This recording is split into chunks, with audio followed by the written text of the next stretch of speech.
alive who is youer than you. Isn't that cute? I thought that was great. Well, you don't like that? All right, the heck with you. Be yourself. Everybody else is already taken. Isn't that a great one? So it's really important that you realize that you have everything that you need within you right now to achieve everything you could possibly dream of in life. So let's talk about session 1, the psychology of achievement. We say each person has a success instinct. Now what does that mean is that every person has an innate drive toward the realization of their full potential. This is installed in you. You see children, they want to touch and taste and smell and feel and get into things. Adults are always wanting to improve themselves. Everybody is ambitious to a greater or lesser degree. The only thing that restricts what you do, have, is your own thinking. What you think is not possible for you, you wish you could, you wish you would, and so on. But everybody has this drive towards success. There was a wonderful line that said, within each person is an inherent drive to the full realization of their potential. In fact, my friend, my mentor, Ernest Holmes, said that all negative emotions come from frustrated potential. At the root, your negative emotions, your negativity comes from feeling that you could do or be far more than you are. It's only something that is holding you back. And then we make the mistake of thinking that the something is ourselves, and as soon as you think of that, you move from active to passive. I think if you take the 80-20 rule in our society today, 20% of people are proactive, like yourselves. You take the time and the trouble to do things, and then about 80% are passive. They're wishing and hoping and waiting and kind of have given up, and they hope that something will come along. That's why they buy lottery tickets. Do you know that 68% of young people today, when you ask them what they want to be when they grow up, you know what the answer is? A celebrity. They want to be a sports celebrity, a musical celebrity. They want to dance with the stars. They want to sing with American Idol. They want to get into sports. They think that their future, 68% of their future, is to become a celebrity, which, as you know, is one chance in hundreds of thousands or millions. And that's their thought. That's why they're so obsessed with all of this Facebook and Twitter and all the Oprah, the front page newspaper, Oprah's last appearance. I don't know about you, but see, Oprah's on in the afternoon. Now, if you're watching Oprah, it means your life sucks.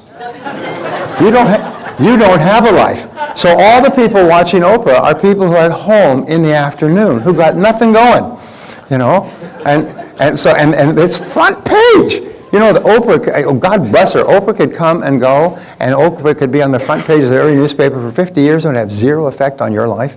And nothing to do with your life, and yet people are obsessed with Oprah, Twittering Oprah, Facebooking Oprah. I just go, geez, what's the matter with that? You could be spending time with the people you care about. Spend as much time with your kids as many people spend with Oprah, and you have a wonderful family.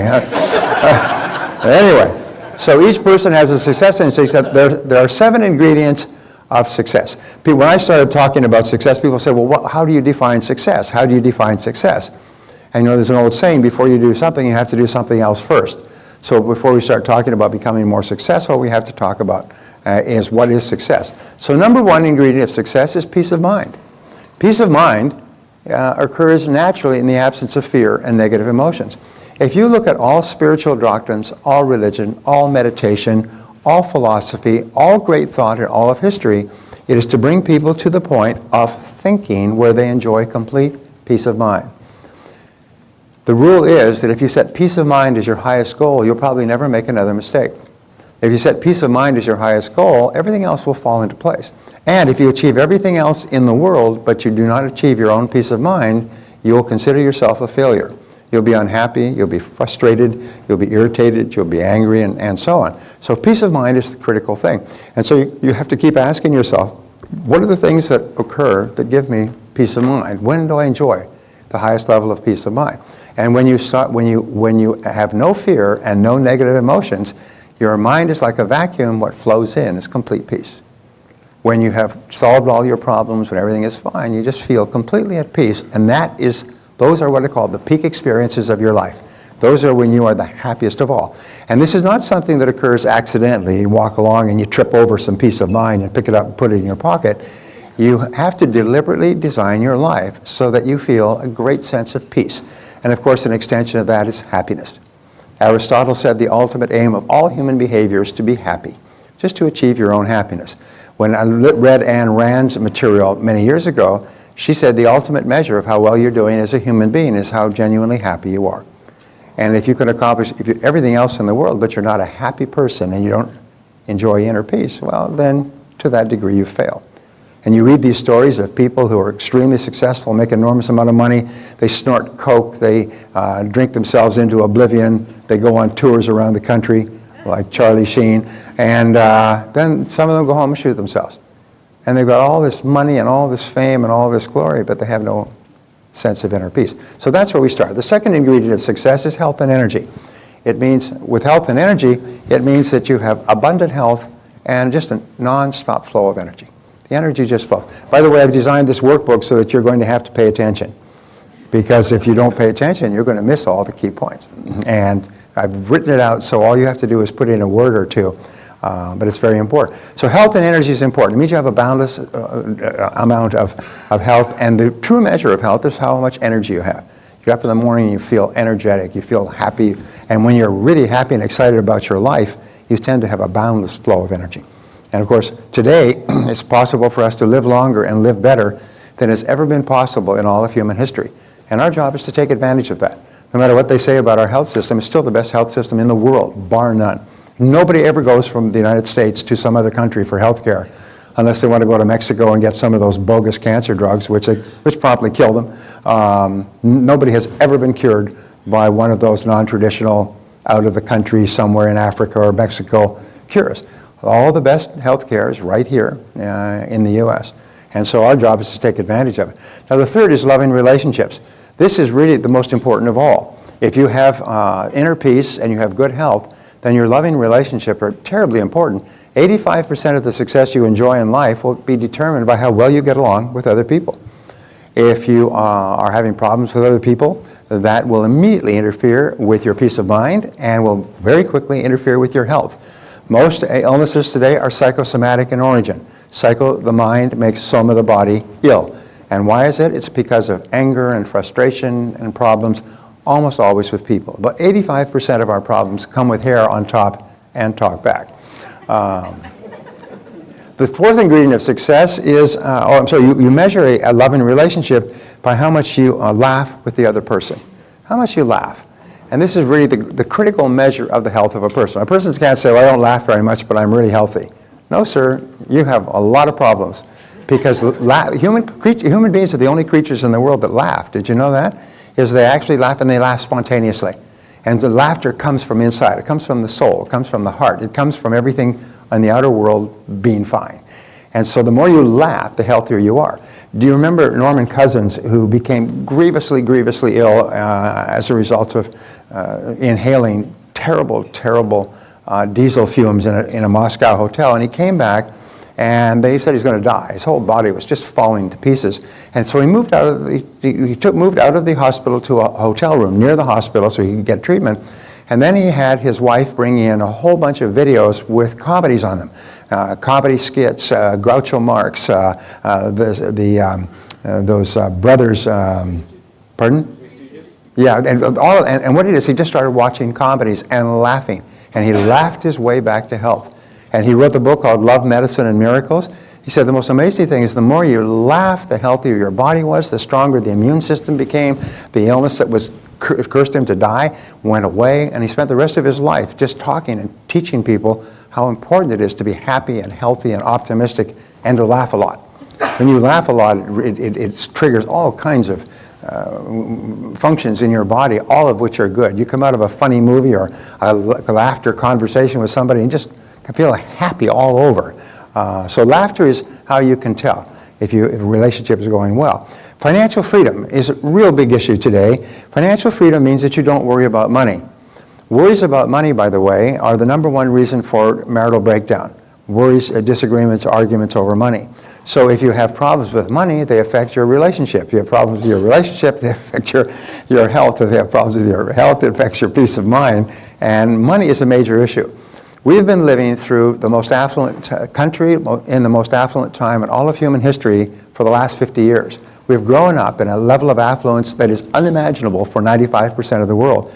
And we've come to believe that this is what we're entitled to. You grow up in America, you're entitled to a fat life. One of the things that is leading to major, major social disruptions is a lot of people are finding that it's not true anymore. is today, if you want to be financially successful, you're going to have to work very, very hard.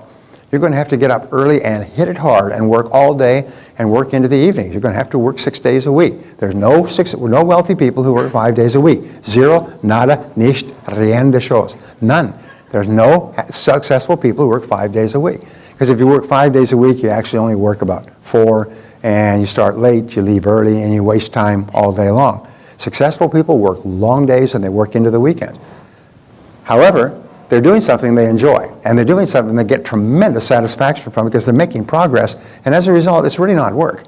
You know the old rule, I found something I love to do and I never worked again the rest of my life? I worked 7 days a week, but I never worked a day. And you'll find that when you do that, which you will before we're finished, when you start to find what it is that you love to do and put your whole heart into it, you never work again, and you get paid more than you ever dreamed of, and you don't even care. You don't even count the money anymore because you're just getting so much satisfaction from using yourself at the very highest level. And so financial freedom, this is something people have to start thinking about. The worst thing you can do today is to be in debt. As you know, as they say, the debt comes and goes, but the interest payments stay forever. And it's the interest that kills you. It's the constant payment. Look at that. So one of our goals is to achieve financial freedom. And this isn't something that happens by accident. We don't say, well, geez, I got to show up, I'm financially free this morning. No, what we have to do is we have to set it down and make a plan, and we have to work on it for a long, long time. It's not something you can do once, it's something you need to do throughout your career. And too many people today are deeply in debt. You know, 70% of Americans live from paycheck to paycheck. 70% of Americans. What that means is that they have no money. They have no reserves. The average American family at the age of 40 for the major breadwinner has a total net worth of about $40,000. And that's including the equity in their home. At the age of 60, they have a net worth of about $62,000. An average of about $1,000 a year. Most people without pensions, that's why there's so much political controversy, without pensions, most people would be destitute. They'd be impoverished because they have nothing. 70% have nothing. Why? It's not because they haven't earned a lot of money. Do you know that if you saved $100 a month for your entire working lifetime, you'd be worth more than $1 million when you're retired? $100 a month. If somebody put a gun to your head, could you save $100 a month? Yes, if your whole future depended upon it, could you save $100 a month? Well, it does. And people don't even save that. They spend it and they buy stuff they don't need to impress people they don't like. Anyway, so number 5, worthy goals and ideals. And worthy goals and ideals are what really set you off. Worthy goals and ideals give you a sense of meaning and purpose. They make you wake up in the morning and you're excited. You can hardly get going. You know, there's a lot of people who love to sleep. They love to sleep because they've got no reason to get up. People who are doing something and achieving something that's important, they look upon sleep as an irritation. It's something you have to do so that you're fully refreshed, but you do it as quickly as possible so you can get back to doing the stuff that makes you happy, gives you peace of mind, fills your financial coffers, and so on. The 6th ingredient of success is self-knowledge and self-understanding. In the Delphic Oracle, in the temple of the Delphic Oracle in Delphi, which Barbara and I visited a couple of years ago, way out on the slopes of ancient Greece, on the slopes of Mount Halicarnassus, I believe it was, there's words, man, know thyself, the essence of all wisdom. And Socrates said, the unexamined life is not worth living. Is the essence of all human wisdom is self-knowledge and self-understanding. Is to understand who you are and why you think and feel the way you do. Because that foundation is called intrapersonal intelligence. It's been identified at Harvard as one of the foundation intelligences of great success in life. It's really understanding yourself, understanding your strengths and weaknesses. You'll find that superior people are very honest about themselves. They know that they're not good at certain things, and they're not defensive. And they're better at other things, and they're quite proud of it. And the last ingredient is personal fulfillment and self-actualization. What Abraham Maslow called the ultimate aim of human growth is to achieve self-actualization. Self-actualization is where you feel each day that you're becoming everything you're capable of becoming. You feel that you're continually growing and that your goals are greater and greater. You're becoming better and better. You're learning more and more. You're doing more and more. And you find that what Maslow found is about only 2% of the population actually reaches the high level of self-actualization, where they really feel that their life is just terrific. It's just expanding and it's wonderful and they've got so many things going on and they're happy most of the time and they're cheerful and so on. get along wonderfully with others? Only 2%. He called self-actualization being, and the achievement of self-actualization the fulfillment of a being need, a being as a person.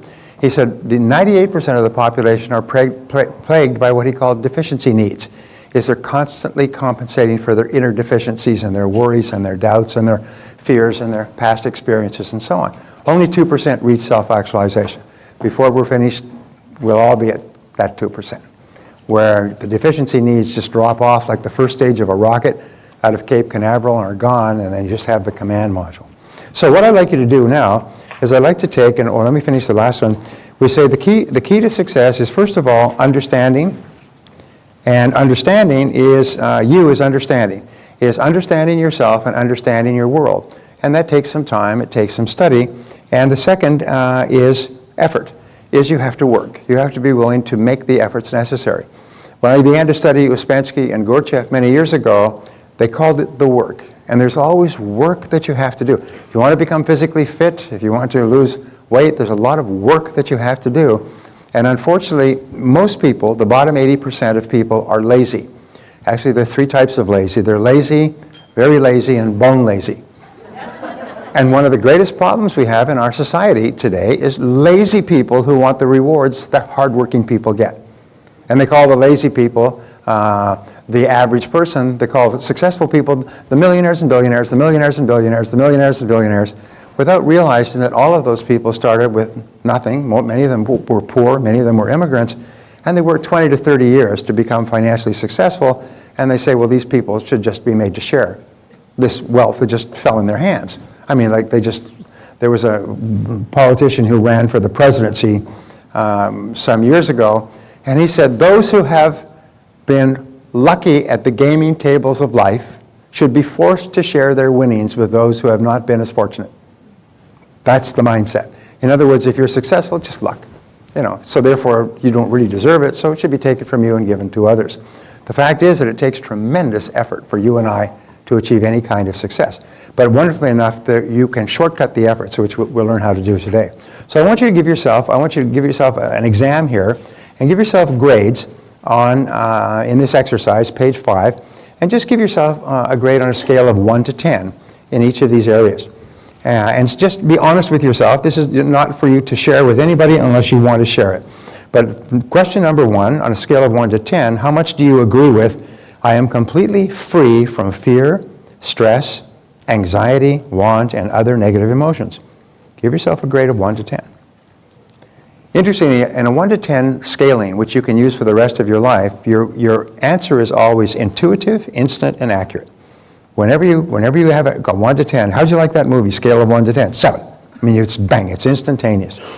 Question number 2, I am able to enter into and fully enjoy complete fulfillment in my relationships.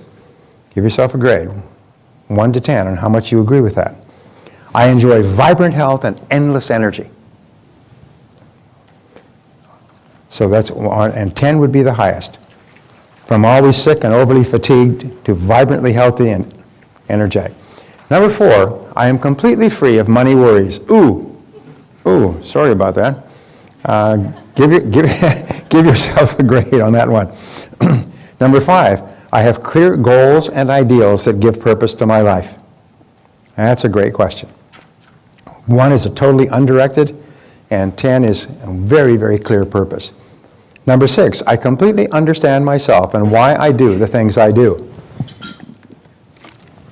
This will be a real shock to your mother-in-law, whatever grade you give yourself there. Number 7, I sincerely believe that I am becoming everything I am capable of becoming. So give yourself a grade. And the reason we do this, and we say now on page 7, what one action are you going to take immediately as a result of what you've learned in this lesson? And your action can be simple. Improve on scale number 5, or is set clear goals for my life. Or it could be something simple, but it'll be something that pops into your mind. So here's a quick question. What is the most important part of this seminar? What is the most important part of this seminar? I see my coming here was an emergency.